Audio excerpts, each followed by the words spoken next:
हाँ जी। Hello students, स्वागत है आप सभी का बंसल क्लासेस के इस ऑनलाइन प्लेटफॉर्म पर। आज अपने बात करेंगे भारत के 44वें संशोधन की, जिसके बारे में अक्सर बच्चे जानते हैं। एक लाइन की संपत्ति का अधिकार हटाया गया था, ये एक लाइन जानते हैं। आइए देखते हैं इसके अलावा और क्या क्या प्रोविजन थे, इस प्रोविजन में भी आपको किस बात का ध्यान रखना है, इसके बारे में भी चर्चा करेंगे। आइए शुरू करते हैं। अपने क्या हेडिंग है अपनी आज की कि क्या है 44वां संशोधन, कि इसमें कौन कौन से बदलाव किए गए हैं। देखिए जरा, सबसे पहले 44वां संशोधन जो है वो 1978 में किया गया था। किस वर्ष किया गया था? 1978 में किया गया संशोधन है, जो लागू हुआ था 30 अप्रैल 1979 से इसे लागू किया गया था। पीएम कौन था इस समय? मोरारजी देसाई के समय संशोधन किया गया था। मोरारजी देसाई जो है वो जनता पार्टी की सरकार थी। किस पार्टी की सरकार थी? जनता पार्टी की सरकार यहाँ बनी थी। जनता पार्टी की सरकार भारत में पहली गैर कांग्रेसी सरकार बनी थी। जनता पार्टी की सरकार कब से कब तक रही थी? 1977 से 80 तक यहाँ अपने सरकार रहती है जनता पार्टी की। ठीक है, आगे बढ़ते हैं। राष्ट्रपति कौन थे उस समय? नीलम संजीव रेड्डी उस समय भारत के राष्ट्रपति हुआ करते थे। नीलम संजीव रेड्डी साहब का कार्यकाल क्या था? 1977 से 82 तक इनका कार्यकाल रहा है, तो ये भारत के राष्ट्रपति रहे। इस दौरान ये संशोधन किया गया था। क्या क्या प्रावधान किए गए थे? देखिए जरा, पहला तो आपको पता है संपत्ति का अधिकार, जो 2 जगह लिखा गया था। कहाँ लिखा गया था? अनुच्छेद नंबर 19(1)(f) में स्वतंत्रता दी गई थी संपत्ति की।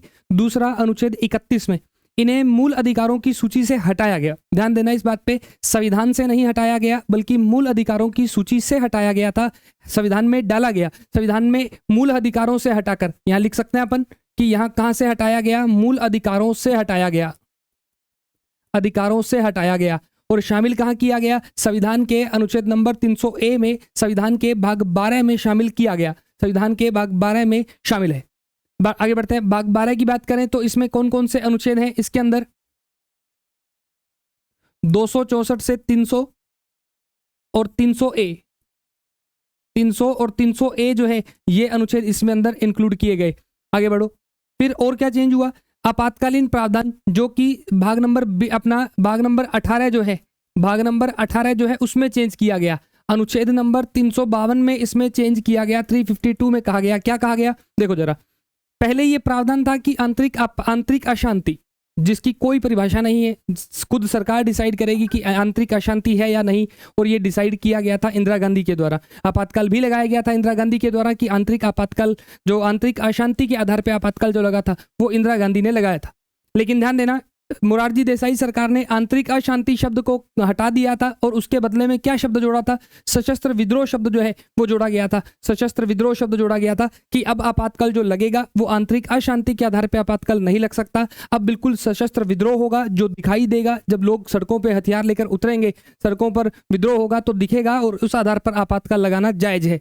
इस बात के लिए कहा गया। दूसरा कि पहले आपातकाल मौखिक सिफारिश पर लग जाता था, संविधान में कुछ भी नहीं लिखा था, लिखित मौखिक जैसा कोई शब्द इस्तेमाल नहीं था, लेकिन क्लियरिटी नहीं थी, तो मोरारजी देसाई सरकार ने आपातकालीन प्रावधानों को क्लियर किया और कहा कि अब जो आपातकाल लगेगा वो लिखित सिफारिश पर ही लगेगा। और लिखित सिफारिश किसकी होनी चाहिए? मंत्रिमंडल की लिखित सिफारिश होनी चाहिए।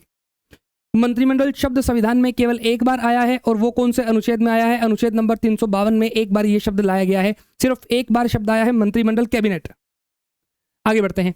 और क्या प्रावधान थे इसमें? इंदिरा गांधी सरकार ने 42वें संशोधन में कह दिया था कि राष्ट्रपति जो भी करेगा वो मंत्रिपरिषद की सलाह से ही करेगा, सलाह के अलावा कुछ नहीं करेगा राष्ट्रपति, ये कहा गया था। लेकिन भारत का इतना बड़ा पद है, उसकी गरिमा को बनाए रखने के लिए मोरारजी देसाई सरकार ने कहा कि कम से कम एक बार तो राष्ट्रपति को यह अधिकार होना ही चाहिए कि वो उस मंत्रिपरिषद की सलाह को पुनर्विचार हेतु लौटा सके। तो मोरारजी देसाई सरकार ने राष्ट्रपति पद की गरिमा बनाए रखने के लिए कहा कि ये राष्ट्रपति के पास ये पावर है कि जो सलाह उन्हें दी गई है वो एक बार उस सलाह को पुनर्विचार हेतु लौटा सकते हैं, ये पावर दी गई है। तो ये शक्ति किसको दी गई है? राष्ट्रपति को। मतलब इंदिरा गांधी सरकार में राष्ट्रपति को कठपुतली बनाया गया था, जबकि मोरारजी देसाई सरकार ने उस पद की गरिमा को बहाल किया था। आगे बढ़ते हैं। लोकसभा व विधानसभा का कार्यकाल पुनः 5 वर्ष कर दिया गया, जबकि 42वें संशोधन से ये कार्यकाल बढ़ाकर कितना कर दिया गया था? 42वें संशोधन से ये कार्यकाल बढ़ाकर 6 वर्ष कर दिया गया था, जो कि 44वें संशोधन से पुनः कितने वर्ष कर दिया गया? 5 वर्ष कर दिया गया। और कहा गया कि अब से राष्ट्रपति और उपराष्ट्रपति के चुनाव में जो भी मामला होगा, जो भी जांच होगी, वो सारी कौन करेगा? सर्वोच्च न्यायालय करेगा, सुप्रीम कोर्ट इसकी जांच करेगा। ये प्रावधान है किसमें? 44वें संशोधन में। तो देखिए जरा, 44वें संशोधन में संपत्ति है, आपातकाल है, 2 प्रावधान। तीसरा मंत्रिपरिषद की सलाह पुनर्विचार है, 3 हो गए। 5 साल कार्यकाल वापस ला दिया गया और निर्वाचन का जो उपराष्ट्रपति व उपराष्ट्रपति का निर्वाचन जो है ये शक्ति किसको दी गई, इसके संबंध में कोई भी विवाद होगा तो वो कहाँ जाएगा, सुप्रीम कोर्ट में जाएगा। ये शक्ति दी गई अपने सर्वोच्च न्यायालय को। क्लियर है, ये था अपना 44वां संशोधन। लगा हो वीडियो यूजफुल है, अच्छा है तो चैनल को सब्सक्राइब कीजिए, शेयर कीजिए, लाइक कीजिए वीडियो को, और मिलते हैं इसी प्रकार की अगली वीडियो में। धन्यवाद।